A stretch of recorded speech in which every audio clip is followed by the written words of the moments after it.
Meu Pai, eu quero nesse instante passar a palavra ao pastor Paulo, nosso querido irmão, professor, pai espiritual, pastor Paulo. Pastor Paulo tem muito, na minha vida. Nós temos a alegria de tê-lo aqui conosco. Graças a Deus, irmãos. Coisa boa, né? Essa eu não esperava, que eu vou contar para o Vinícius, viu? Quem é que foi batizado aqui hoje? Filho de quem, né? Ele vai ficar muito feliz de ver que o seu amigo está batizando o filho aqui hoje. Para quem não sabe, Vinícius é meu filho, né? Que bom. Irmãos, nós estamos desde sexta-feira aqui em Moarama, compartilhando a palavra, repartindo os dons, a graça que Deus tem nos concedido. E nesse dia, tanto de manhã como à noite, eu quero compartilhar um pouquinho, quero repartir um texto das Escrituras que tem falado muito ao meu coração, numa sociedade que nós estamos vivendo hoje, numa crise familiar, uma crise moral, uma deficiência de caráter tão grande, uma facilidade com que as pessoas se entregam para o pecado. E o que nós temos percebido hoje, a partir da família, a partir da igreja, da sociedade, nós, pela graça de Deus, como o pastor Matias disse, nós conseguimos escrever um livro, né? Lutero dizia que quando Deus quer afligir um homem, ele pede para ele escrever um livro, né? Eu experimentei isso. Mas você sabe que no fim a gente gostou um pouco da experiência, né, Vera? Nós já estamos escrevendo o segundo. E o que eu vou repartir com os irmãos aqui é um dos capítulos das exposições das Escrituras, porque os nossos livros, nós procuramos todos eles, todos os nossos escritos, aliás, eles serem bíblicos e cristocêntricos, né? Que é a nossa convicção ministerial. E isso que nós vamos compartilhar com os irmãos faz parte da exposição do capítulo 2 e 3 de Gênesis, que Deus tem falado muito ao nosso coração. Eu tenho estudado um pouquinho sobre isso. E o tema dessa manhã do nosso sermão, ele é ordem, desordem e redenção no Éden. Ordem, desordem e redenção no Éden. E nós vamos nos valer da base bíblica de Gênesis capítulo 2. Nós ficamos assim, também chocados de ver, né? Tristes até, com o índice de apostasia. Nós não temos, talvez você não tenha percebido, irmãos, quantas pessoas têm se desviado, quantas pessoas que têm esfriado na fé, quantas pessoas que já estiveram sentadas onde você está, pessoas que domingo a domingo estavam aqui e hoje perderam o prazer da casa do Senhor, da comunhão dos santos, perderam o prazer da palavra, né, da adoração, da contribuição, pessoas que foram se esfriando, né, ao longo do tempo. E vocês podem perceber que as maiores tentações na nossa sociedade hoje, ela vem na família. Na família, impressionante. Às vezes o ataque é na igreja, mas a repercussão é na família. Às vezes o problema é lá na escola, mas a repercussão é na família. Às vezes é no trabalho, mas a caixa de ressonância, né, onde o eco é na família. E a gente vai ver esse texto que aqui aconteceu. O primeiro ataque do diabo foi na família. A primeira crise, o primeiro ataque à palavra de Deus foi na família. E tem sido até assim, até hoje. E nós vamos compartilhar um pouquinho sobre ordem, desordem e redenção. Muito bem. Capítulo 2, nós vamos ler apenas alguns versículos e depois nós vamos nos deter no capítulo 3, especialmente na queda. Numa outra oportunidade nós falamos da criação, que é uma das bases desses 3 primeiros capítulos, né? E é importante os irmãos entenderem que nós precisamos ter, nesses 3 capítulos nós temos 3 pilares da vida cristã: criação, queda e redenção. Se você não entender a criação, fica difícil você entender a queda. E se você não entender a queda, fica difícil você entender a redenção. Você olha para a cruz e fala, mas precisava? Você olha para a morte do Senhor Jesus na cruz, para a obra vicária de Cristo, você fala, mas precisava isso? Você olha, se você acha que não precisava, é porque você não entendeu a queda. E se você não entendeu a queda, você também não entendeu a criação. Na outra oportunidade, nós já falamos sobre a criação, já falamos sobre a queda, e hoje nós vamos falar sobre essa ordem, desordem e redenção no Jardim do Éden. Acompanhe comigo a leitura de apenas alguns versículos do capítulo 2. Vamos começar com o verso 7, que diz assim, 2:7: Então formou o Senhor Deus ao homem do pó da terra, e lhe soprou nas narinas o fôlego da vida, e o homem passou a ser alma vivente. Agora o verso 16 ainda do capítulo 2. Perceba que nessa leitura do versículo 16, a mulher não havia sido criada ainda. Aqui era só o homem e Deus. E Deus já estabelece esse princípio do verso 16. E o Senhor Deus lhe disse, e o Senhor Deus lhe deu esta ordem a Adão: de toda a árvore do jardim comerás livremente. Livremente. Preste atenção nesse adjetivo da ordem, livremente. De toda a árvore do jardim comerás livremente. Mas, verso 17, da árvore do conhecimento do bem e do mal não comerás, porque no dia em que dela comeres, certamente morrerás. Verso 18, disse mais o Senhor Deus, após essa ordem, Deus olha para o homem e diz: não é bom que o homem esteja só, far-lhe-ei uma auxiliadora que lhe seja idônea. Aí a partir do verso 24, no verso 21, Deus faz cair um profundo sono sobre o homem, tira uma das suas costelas, e faz a mulher. E aí a partir do verso 24 há uma conclusão, há uma ordem e há uma ordenança estabelecida para toda a humanidade, no verso 24 e verso 25.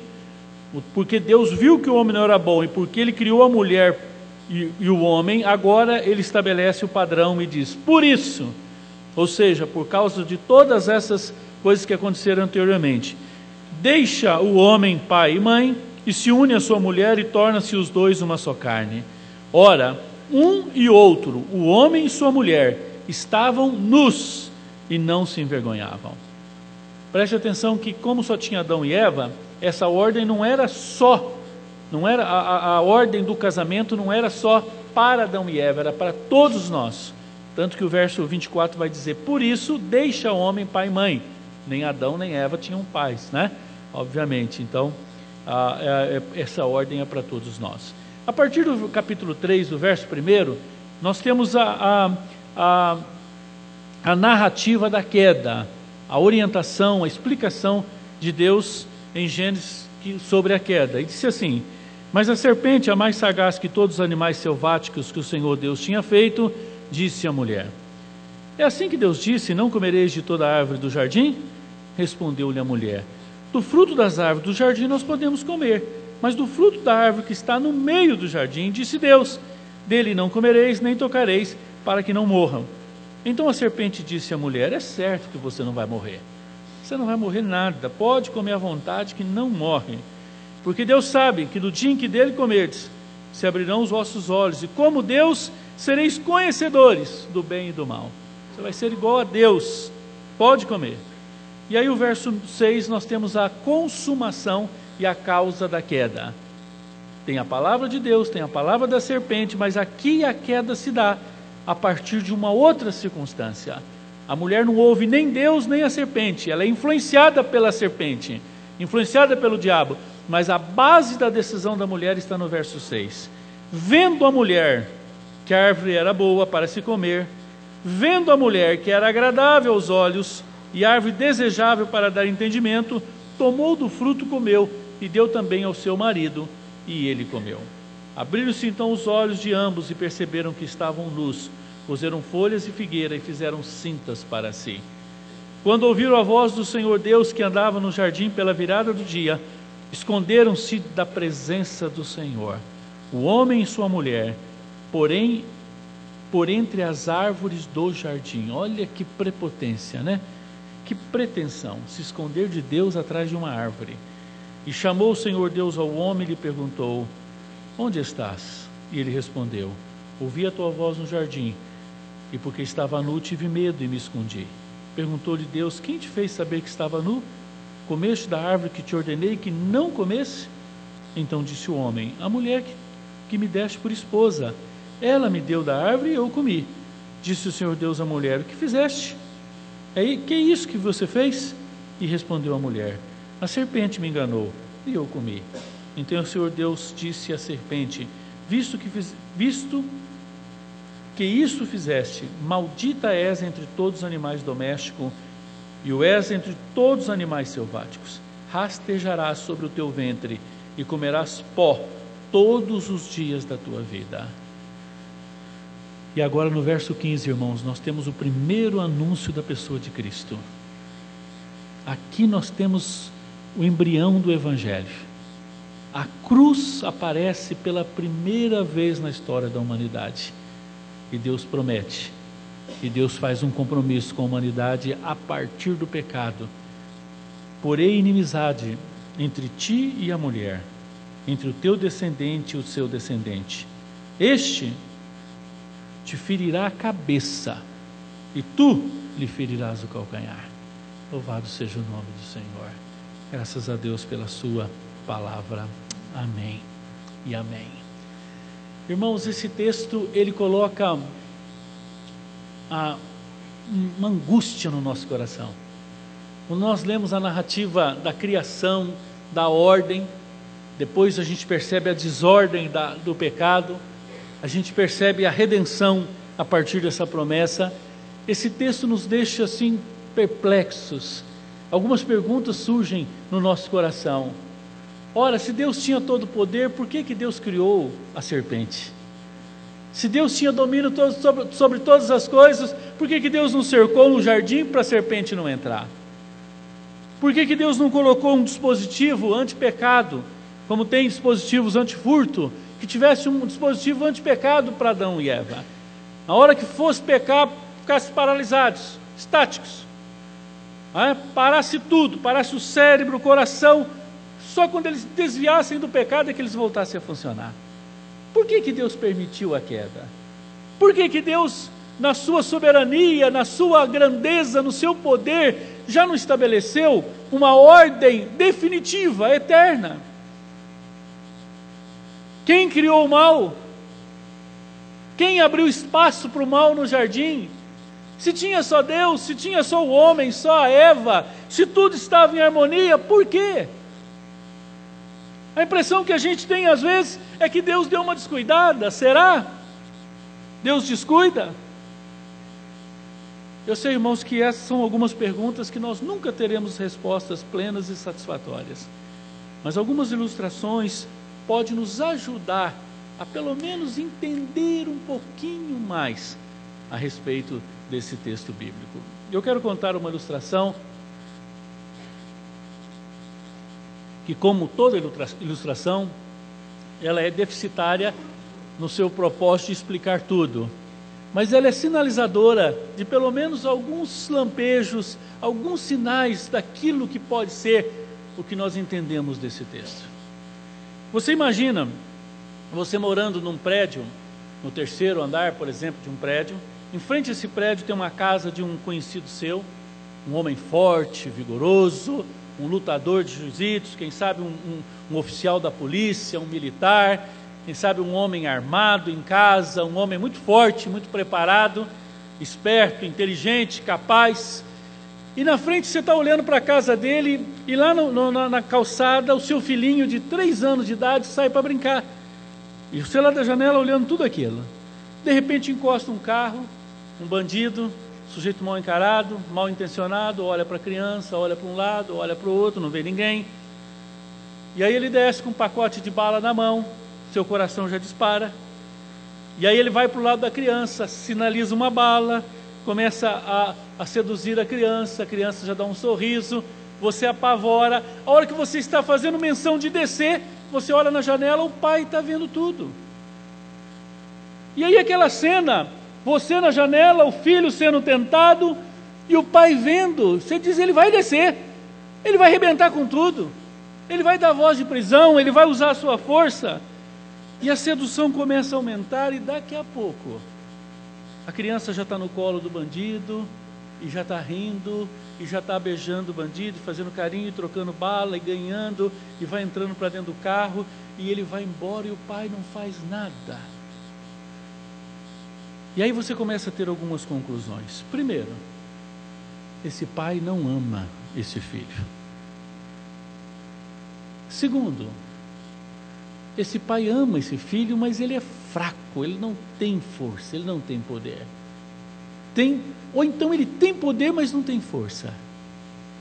E aí, irmão, você começa a perceber que pode haver uma terceira possibilidade, de que ele ama profundamente. Porque Deus amou o mundo de tal maneira, Ele ama de tal maneira essa criança. Ele tem poder, porque Jó disse: bem sei que tudo podes e nenhum dos seus planos pode ser frustrado. E aí a gente começa a ficar em crise.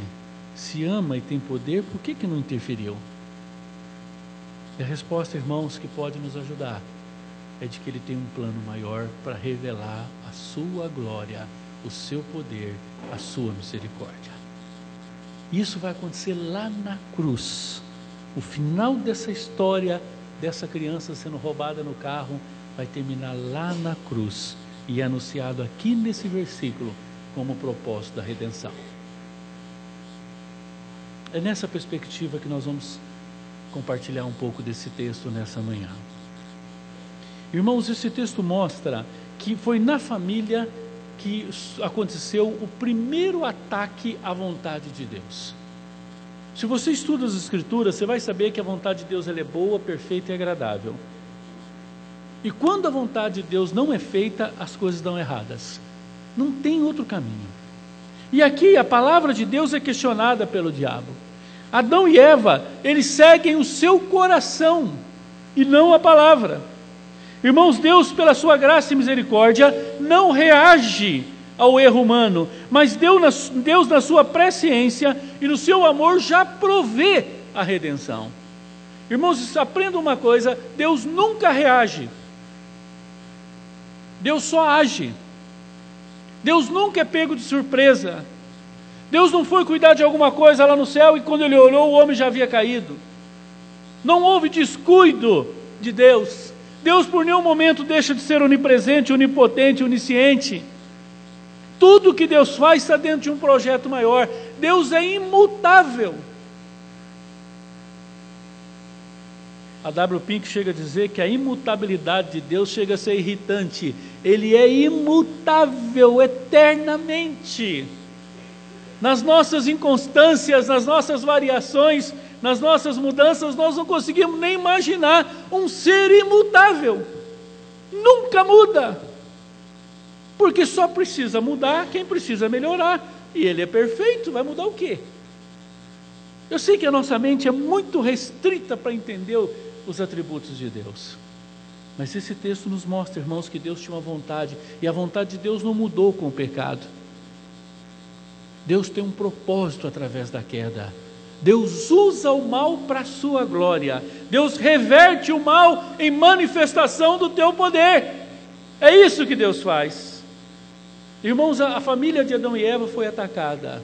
A minha e a sua família é atacada por essa mesma vertente, com esse mesmo propósito. Vamos ver a ordem? Vamos ver a ordem? A ordem de Deus? Bom, a ordem de Deus para a família.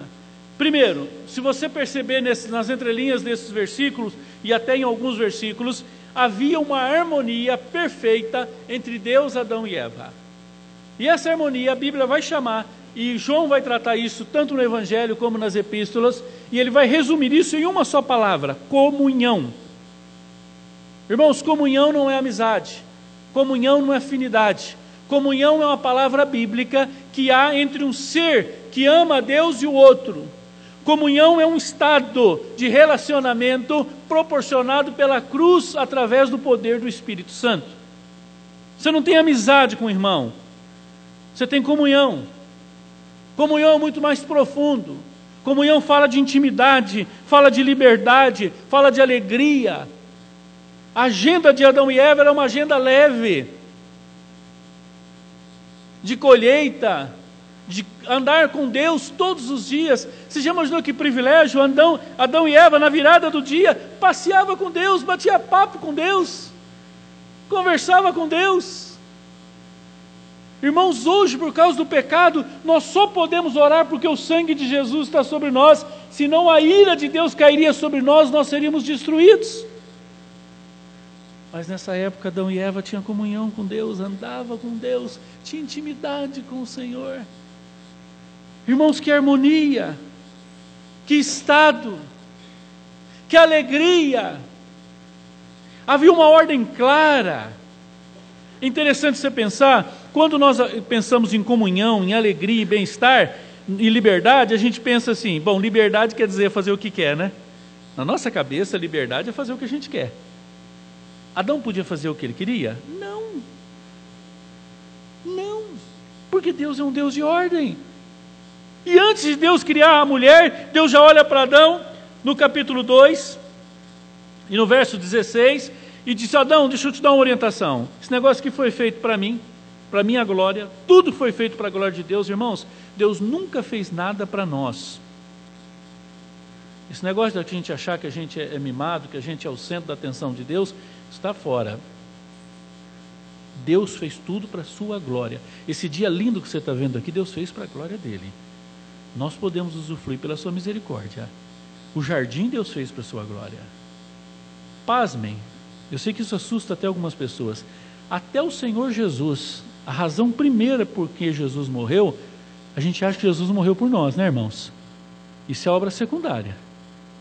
A obra primária da cruz, a razão principal que levou Jesus para a cruz foi a glória de Deus. Por quem Jesus morreu? Jesus morreu para glorificar o Pai. Em consequência, nós somos beneficiados, né? Claro, a obra da redenção. Irmãos, há uma ordem. Nós achamos que liberdade quer dizer fazer o que eu quero. Mas a verdadeira liberdade, irmãos, é fazer a vontade de Deus. A vontade de Deus é que gera liberdade. Quando Adão e Eva faziam a vontade de Deus e tinha limites no Éden, eles tinham liberdade. A hora que o homem começou a fazer a vontade dele, ele perdeu a liberdade, perdeu a alegria, perdeu a comunhão, entrou o medo, entrou a acusação, entrou culpa. Os dois filhos, um já mata o outro. Olha a desordem do pecado. Então nós precisamos entender que quando Deus diz lá no capítulo 2, verso 16, e o Senhor Deus lhe deu esta ordem. Deus não sentou com ele e falou: vamos organizar isso aqui, o que você acha? Qual que é a tua opinião? Deixa eu ouvir o que você pensa. Irmãos, Deus é Deus, Deus não pergunta, Deus manda. Deus é soberano, Deus estabelece e você obedece. Deus é soberano. Deus não é democrático. Isso não existe. Um lugar onde todo mundo manda é bagunça. Uma casa que não tem ordem, que não tem um marido submisso a Cristo, que não tem uma esposa submissa ao marido, que não tem filho submisso, está fora do padrão de Deus. Aqui Deus chega e dá uma ordem. Que ordem que Deus dá? E eu fico impressionado que essa ordem de Deus ela é vista só do ponto negativo. Mas olha o ponto positivo dela. Olha o que ele diz: de toda árvore do jardim comerás livremente. Adão, você é um ser livre. Você pode comer o que você quiser. Adão, olha, e que interessante que quando você apresenta essa cena, quando Deus diz assim, pode comer de tudo, mas dessa não pode, as pessoas falam, mas por que não pode comer daquela, né? Mas você não pode comer daquela, mas você pode comer das outras. Ninguém pergunta, que bom que pode comer das outras. Não, fica perguntando por que não pode comer daquela. Porque Deus estabeleceu uma ordem. Agora, irmãos, aqui nós precisamos entender, e se você entender isso para a tua vida, para o teu casamento, para os teus filhos, para a tua profissão, para a tua relação com a igreja, isso vai ser uma benção. Todos os mandamentos de Deus, eles são mandamentos amorosos. São cuidados de Deus. Quando Deus estabelece uma ordem para você, não é para te punir. Quando Deus diz para você que adulterar é pecado, roubar é pecado, ter mais de um Deus é pecado, Ele fala isso, não é porque Ele quer te punir. Não é porque Deus quer te privar de alegria. Não é que Deus está querendo podar as suas emoções, os seus desejos. É porque Deus tem um plano de segurança para você. Irmãos, os limites de Deus são ordens amorosas. Os 10 mandamentos é uma carta de amor de um pai que ama um filho. A ideia não é, não faça isso. Meu filho, faz isso não. Faz isso não, porque isso vai te arrebentar. Quando Deus chega para a gente e diz assim, ó, amarás, pois, o Senhor teu Deus de todo o teu coração, todo o teu entendimento, de toda a tua alma. Quando Deus diz assim, olha, você pega tudo que você tem, alma, entendimento, pega tudo isso e coloca no altar e adore a Deus. Irmãos, isso não faz bem para Deus, isso não muda Deus. Isso muda você. Quando Deus pede que você tem que amar a Deus, Ele não pede isso por causa dele, Ele não precisa. Se hoje todas as pessoas da face da terra parar de adorar a Deus, ninguém nunca mais adorar a Deus, sabe o que vai mudar em Deus? Nada. Nada. Sabe o que Deus vai perder? Nada, Deus não perde. Mas se hoje você parar de amar a Deus, se você começar a amar dinheiro, se você começar a amar a tua família, se você começar a amar a tua vontade, se você começar a amar sexo, se você começar a amar trabalho, qualquer coisa que você ame acima de Deus, isso vai arrebentar com a tua vida. Quando Deus diz para Adão, irmãos, isso é uma ordem. Ordem aqui não é no sentido só de mandar, é ordenança, de colocar em ordem. O jardim, para ter ordem, para funcionar, não podia comer daquela árvore. Presta atenção que isso é liberdade, obediência é liberdade. O crente obediente é um crente livre. Um crente que não obedece não tem liberdade. Eu vou contar uma ilustração, e os irmãos não se escandalizem com essa ilustração, né? Não estou te comparando a isso, mas é apenas para a gente entender o que é obediência. Quando a gente morava aqui, alguns irmãos aqui conheciam, nós tínhamos um cachorrinho, chamava Pelé. Né? A Piedade e o Valdir conhecem bem, né? Eles que hospedavam o Pelé para a gente quando a gente viajava, né, Vera? E o Pelé era um cachorro muito bacaninho, um pretinho, assim, um pincherzinho muito carinhoso. A gente tinha um carinho muito grande por ele. Mas o Pelé tinha uma característica muito interessante, é o cachorro mais obediente que eu já vi. E nós andávamos, fazíamos caminhada, a gente ia caminhar, eu e a Vera, a gente ia lá na frente da chácara, tem aquela pista, né? A gente ia até lá perto onde está fazendo o shopping lá e voltava a pé, a gente gostava de fazer essa caminhada, a gente morava aqui atrás. E nessa caminhada o Pelé ia do lado. E quando chegava nas esquinas a gente falava, para, ele parava. Aí o carro passava, a gente ia, e ele ia. Não precisava de corrente, não precisava de nada. E ele gostava muito de correr atrás de passarinho, de rolinha, de passarinho, pardalzinho. E um dia nós estávamos andando lá, e aquela pista passa algumas carretas. E nisso um passarinho sentou na pista. E ele partiu para cima desse passarinho. A hora que ele partiu para cima desse passarinho, nós olhamos uma carreta vinha em alta velocidade. Eu só falei uma vez, Pelé, para. Ele parou, a carreta passou. Ele seria esmagado, sem sombra de dúvida, né? A possibilidade dele derrubar a carreta era mínima naquela situação. E ele parou, ele nem percebeu do que ele foi livre. E eu olhei para a Vera e naquele momento Deus falou muito ao nosso coração. Eu disse, Vera, isso aqui é uma lição de Deus para nós. Quanto mais obediente a gente for a Deus, mais nós estamos livres da morte e da destruição. Coincidentemente a gente andou um pouquinho, tinha um outro cachorro da mesma raça numa corrente, fazendo uma força, sem liberdade, preso. E eu disse, olha, aquilo ali é o crente que não obedece, ele tem que ter preso, tem que ter corrente, tem que ter limite, né? Não tem liberdade, não anda livre, porque não obedece. Irmãos, quando Deus estabeleceu essa ordem, quando Deus colocou essa ordem, quando Deus coloca esse padrão aqui, para Adão e Eva, Deus está dizendo, olha, eu amo tanto vocês que eu vou fazer um caminho seguro para vocês andarem. A estrada mais segura para você andar é a estrada mais sinalizada. Curva na frente, diminua a velocidade, neblina na frente, lugar perigoso para ultrapassagem, faixa dupla, pode ultrapassar, terceira pista à frente. Quanto mais ordem clara de segurança você tem numa estrada, mais seguro você vive. Irmãos, é a palavra de Deus. E Deus disse claramente para Adão e Eva, falou para Adão compartilhar com a Eva, era a responsabilidade do marido. Eu fico impressionado com essa situação da ordem de Deus, porque Deus confia aos homens para ele pastorear a família. Até tem um sermão que eu vou pregar aqui logo, logo, que é submissão do homem. Hoje, o maior problema de submissão hoje não são das mulheres para com os maridos, é a falta de submissão dos maridos a Cristo. Esse que é o problema dos lares hoje. Tanto que Deus chama o homem e fala: homem, é aqui, ó. Eu vou criar uma mulher que depois você explica para ela, mas você que é o responsável. Irmãos, isso é tão sério no padrão de Deus, que Deus fala com Maria o tempo inteiro.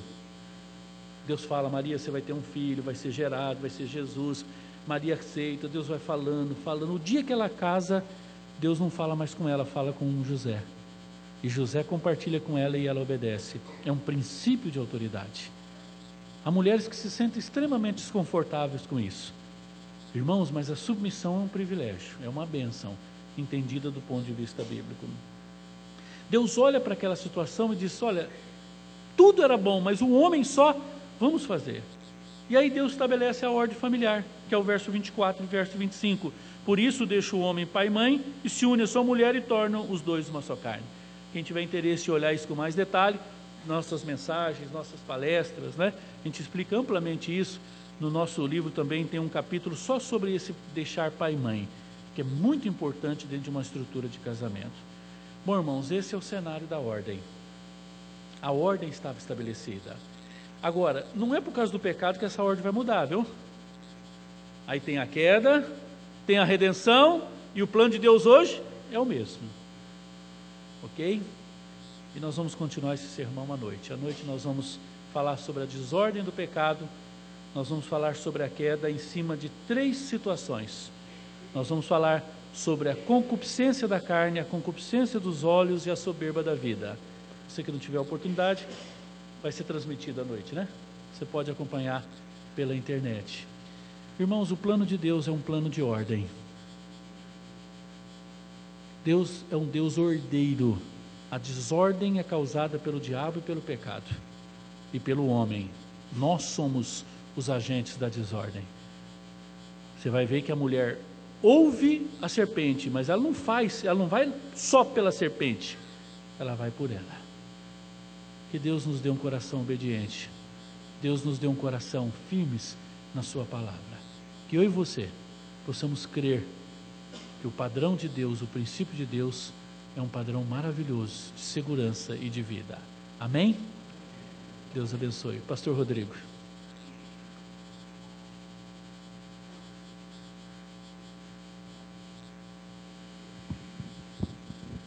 Glória a Deus.